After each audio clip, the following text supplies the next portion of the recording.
nó cá nhân trồng thần thôi trồng nhà cái đi cái chúa sao đó nè và đại kia nó chỉ cứ lo cho với tao cái nè lo cho tao cái phi gì và tao cái cho cái tí phi gì và nhà cái phi nè cụ giờ cụ nhà cái phi gì cơ nè cụ nhà cái phi gì cái sức chỉ mua ô tô petrol nó đi tìm nhà chỉ nông tao nè cho nó chỉ phi gì nè rồi vô đặt khi nó chạy phi nè tụi thi ý chạy tụi nó nè tụi thi chạy của tụi nhà nó đánh chân nó nè tụi nó chạy bay và phi thế nè và sẽ sắp lại những giờ khỏi gì buông đây là thế nè gì buông đây là sao chip buông game sao gì buông thế nè một bé tụi cái nó chạy nhóm nhận đây đấy mà sẽ chỉ cha khỏi gì buông họ cái chỉ cha khỏi chip buông đi tiền nhận của tàu nó tụi thi tụi nó nè số của cô dùng cơ đơn chơi cái mẹ chờ ý mẹ chờ nè cái nào tụi cái nó dùng nè dùng đầu kia của dùng của khử cả nó bỏ họ về mua bé tụi không gì nó họ tịch đó là sẽ họ tịch thu nè nó cho cái và rau chip bùa mình sẽ xài bùa nè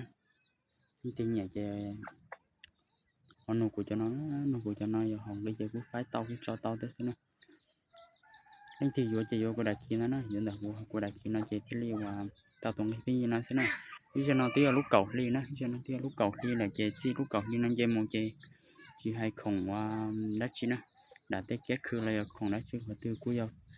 thì lúc cha nó một chỉ những chuyện lấy táo xí nè những chuyện nhẹ chuyện nó cũng bé tụi nó tao nó có bé tụi cái nó tao nè nó chỉ pin gì thế nè sẽ sắp lại nó những chuyện đâu có gì qua đọt đó nó nhịp buông đây lọt xí họ có cây sắp lại về chip qua những chuyện nhẹ người tao nó tụi nó chỉ ý tụi nó tụi thị tụi nó chỉ thả cơ này nè thả cơ sẽ sinh này nó sẽ sinh ta tỏi rộng đi mình cho trò lú cầu thì cởi thì nó mồm đó nó tụi nó có cái ta tát tỏi những chơi kẹo qua không một xíu nữa nên tình nhận người tao nó tụi nó lên tình nhận nó cũng tao nó lên tình nhận nó cũng phải có son đẹp hết nó siêu thao một xíu nữa cái gì nhà mua nhà cái gì rong nữa thì lên tình nhận nó cũng tao nó dần đi thì sao tao cái gì nó là cũng là nó vui cho nó chứ chỉ thả sẽ của hòn đây nó giờ hòn đây cũng phải tao đó nó sẽ đợi hết giờ lên tiêu hơi tiền chỉ nhẹ cho cái con nó sẽ cái xong nó là phun cho xong đặt thế này sứ thông một xe không sáng đâu được cho này cụ bỏ ở bên tụi phương nó hậu con này nó hậu đó chứ hậu vô từng cái này lợi nó là cho cái quà đi chỉ đọc bom cho chạy bố này thì lợi mua cái tủ là quốc tế thì cho cái để lợi chỉ mua nó mua cho cái quà chứ khỏi y o lam sợ o pe lam xin nó thì nên thì nhẹ cho nó cũng cho cái đi nó tụi nó chỉ mới hay về chỗ pe xin nó tụi nó chỉ chỗ o chỉ cho nó bắt cái đi xin nó nên chỉ chỗ o xin nó thì tụi nó chỉ này họ tao tụi bom mê rồi thì tụi nó mê rồi nó nên thì nhẹ cho nó tụi nó chỉ cho cái gì xin nó chỉ chắc phải buồn nó chỉ buồn gây lo xin nó chỉ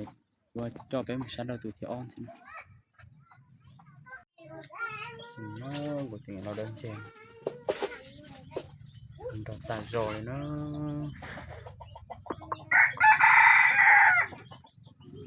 cái tiền nhân cha thế này tiền nhân cha thế rồi cái tiền đọc phòng tôi đọc cờ thế này cái tiền đọc cờ gì chúng đọc tập kể lên nó thì cô lên nó nè số cô giờ cô nó lên tiền nhỏ là nông tao nó không đi đâu không cho tao thế này còn đầu tài rồi nè con chỉ đất bò thôi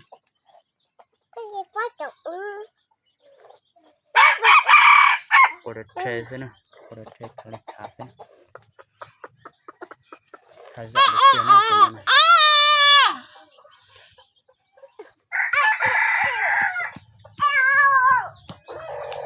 nó cái mè nhiều thế này cho nên anh tìm nhận cho cái mè chứ cái đơn chè nè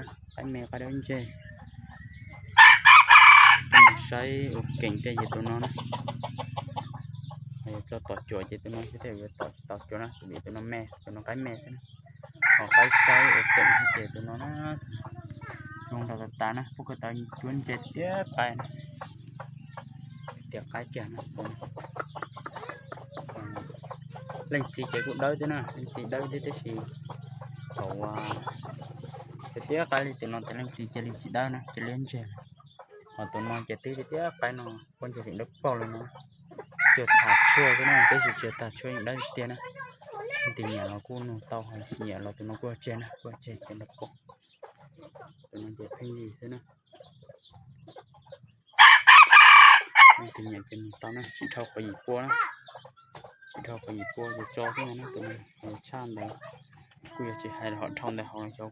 cứ cho cái thì nhà trên tao nó trong đó ta kể liu cả cái là nó cả sắp lờ lên.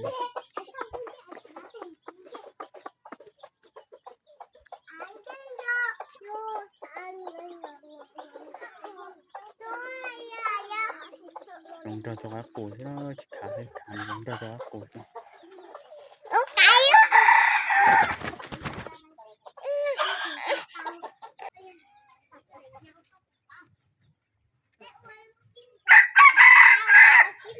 Sốt qua lên nó nè,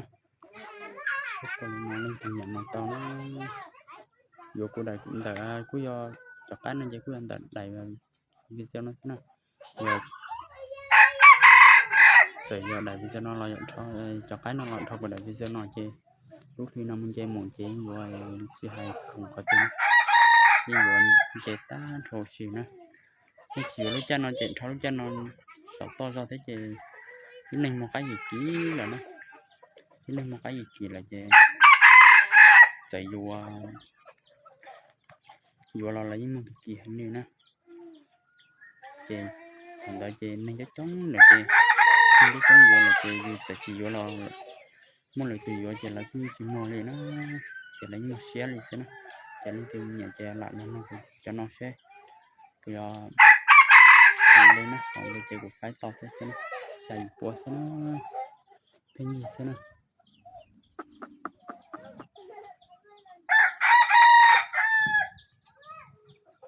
cái nhà nó cũng mua nó chỉ nhà nó cũng chỉ mua nó cũng chơi nó chơi đi chơi sai thế này cái chỗ nhé cái nó chơi thì nhà nó cũng phải học lên thì chỉ nhà nó cũng chân nhắn rồi thế này thì chơi thì cái gì này nó chỉ giống nào cái gì này chỉ giống như trong cái chuyện là chỉ này chơi cũng sắm nó đó nó cho khi chở đồ cái chỗ thì cái đầu nhận cái đi cái chỗ này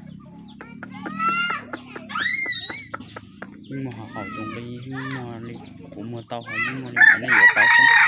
nhưng mà sai đi chờ cái này cả cái này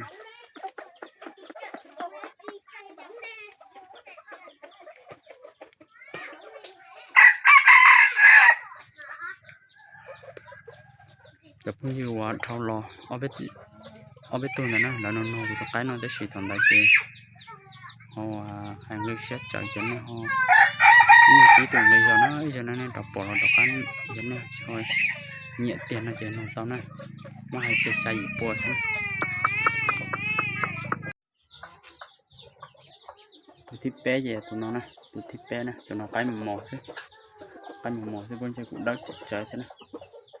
nên thì nhận tao nó tụi thịt bé tụi nó nè khá dùng trâu cái thế này tụi nó nè cái mỏ xí này đọc khám chỉnh sợ chỉ có ý một cái số mà khám chỉnh này tụi nó thì nhà mua hàng người chơi cũng cho to thế này tụi nó dùng thật táo từ ô tô cái từ để nó nè ô tô cái tiền để nó còn kia mà đi rồi dùng đòn nè tiếp khá dùng đòn nè khi từ nhà mình to nữa tụi nó phải gì thế nè tụi nó chỉ mất hai cây tuần ly nè chỉ đọc bùa thế nè chỉ đọc bùa thế lên từ nhà để mình to nó bỏ bây giờ không gì là nó nuôi cho họ thì to nè nó sẽ thì to bố mình phải chỉ đọc bùa nó gì nên nó nuôi về và lời cũng chỉ mua nè cái chỉ đọc bùa chỉ mất hai cây chỉ mua nè cho nó gì cũng là cho là thế là cho là thế cái chỉ đọc bùa chỉ cái gì cái cho cái nó lòi trong cầu cái số qua trong cầu cái đi thế thì trên đây thế là trong cầu cái cho thế cái số qua và cái đi đấy qua lên cái cho thế trên đây thì cho cái chỉ đọc bùa thế trên đây thì như hai cái chỉ số mua nè cái chỉ đọc bùa gì tôi nhận được cái là những chỉ số nhận được số nè thì tụi nó cũng qua trong hàng nè nên tìm nhà thì nông tao nó có đọc bùa thì chỉ cho tao mà nó tụi này tụi thịt bé nè tụi cái mà mó xí là có đọc bùa thì chỉ cho tao mà nó cái này thì bé chỉ trồng nó số có nó bé chỉ trồng nó số có nó trồng đâu là chỉ có đấy chỉ bố cha tao số có